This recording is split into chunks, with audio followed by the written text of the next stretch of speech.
Mayong hapon sa tanan, no? Sa nagtanaw sa ato karon, sa ako ang sarili nga gamay. Sultihan ako sa tinuod. Nagulang ako. So, dili ko maayo nga mamulong. I am not a good teacher, but I have a good information na inyo ang makuha karon nato. So, sugdan ako sa pagpamutana. Dugay na mo nagkadungog, ngalang Jesus. No, nagpakamatay sa krus, no, nabanhaw, no, nagluwas ka na to. But do you really appreciate that death of Christ? No? Okay. Okay ang dinhi mo sa Diyos para maka-appreciate mo sa bukas sa Diyos na iyang nagibuhat ka na to. Okay, ang kasaysayan sa tao, ato ang palitan. Genesis 1:27, kanina ikon.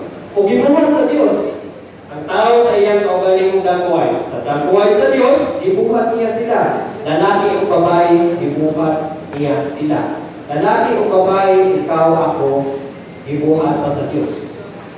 Karon pagbuhat sa Diyos, aduna si sugo. O sa akin niya sugo. Genesis 2:17 of this size of this city. Pagkakaroon ka gikan sa tanan nga kahoy sa tanaman. Sugo sa Diyos. Apan, sa kahoy na sa pagila sa mayo sa kautan, dili ka magkakaroon ng init. Kaya saan ka magkakaroon ka ng init, mamatay kayo. Karon sa may gibuhat sa tao nga gibuhat sa Diyos, disobey that command. Genesis 3:6, no? Nakita sa babae, ano kayo ayaw kayo sa iyahang mata. Iyahang ikuha o bunga. Iyahang ikaon, iyahang ihatag sa iyahang bana. Karon, disobedient of God's commandment. Unang sala, gibuhat sa tao. Karon sa may kaduhang sala ng gibuhat sa tao. Sa dihan si Adan o si Eva na anak, kain o Abel. No? Kasi ang gibuhat, Genesis 4:8, makita na ninyo. Nung ipatay ni Cain, ang ihang igsuon na si Abel. Tungod sa kasinan sa ihang igsuon. Disobedient una na sala, karon ipatay na. O sila, ito po niilin. Okay, ang Roma 5:12. Naging sa mayroon nga, ang sala, misulod sa kalibutan, pinaagi sa usa ka tawo, si Adan. Kung ang kamatayon misulod pinaagi sa sala, o tungod ini, ang kamatayon ikuyanap ngadto sa tanang mga tao. Tanan ka mga tao, ako, kamo, apil na. Pero magsulti ka sa ako, no? Brad, wala pa ko'y sala. Ang Biblia na iwan unang Juan 1:11. Kung kita lang ngayon na wala kita'y sala, paminaw. Kita lang nagpas sinaag sa atong kaugalingon. Kung wala ka nato ang kamatuoran.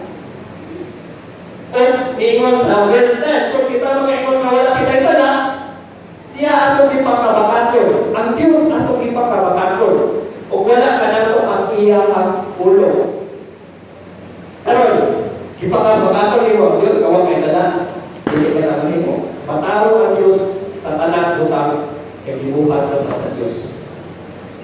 O ang Roma 3:23 na ingon, no, saglit, nakasalaman ang tanan o nakagsan sa himaya sa Diyos, no? Kung sa may bayan natin kasalaan.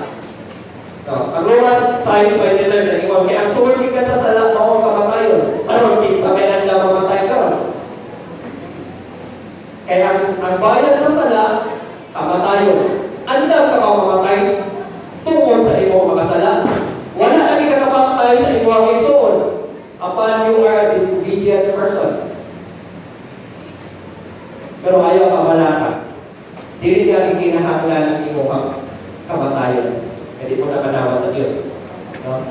Kaya ang Diyos nagbuhat sa tanan, kung ihan yung plano ang tanan. No?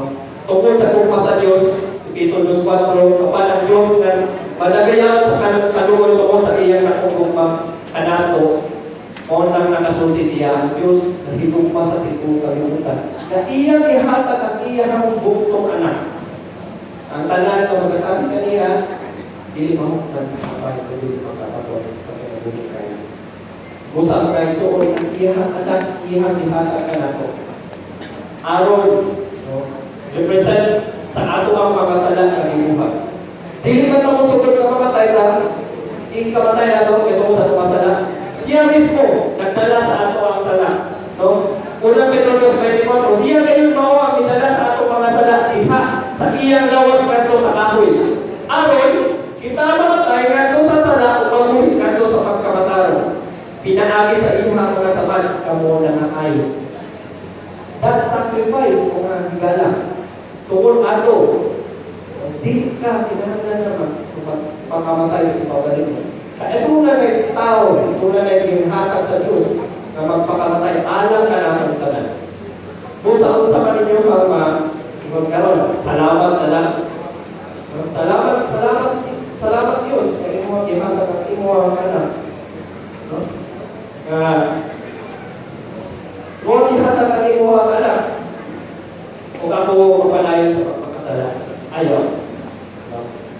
Sa dihan ang tao ay nagbayad sa iyong mga sala. Ikaw, adunay kasing-kasing na pagtawad sa iyong pangalan. Naku may lain na kaluwasan ng ihata sa Diyos. Wala na, kaya buhat pagtuldos na ikaw ay dusi. Nag-ikon, wala yung kaluwasan pinagin kang bisan sa pamalain. Kaya wala yung bisan sa pamalain na ngalan sa silong sa langit. Nagihatag ka to sa mga tao na pinagin ini, maluwas kita. Wala na yung ngalan ng Jesus. Isang ganda mo na yung ngalan ng Jesus, hindi na makaluwas na na to. Ito mo ang Diyos, anak rin padala sa katao. Na mao'y mag-luwas na natin tanan. Usa nga kala, this time, sa dihan wala pa rin ma-appreciate at sa Diyos. Okay yan yung pagkanimo. Nagpakamatay sa alam kanimo. Kung sa ito ha, sa lahat.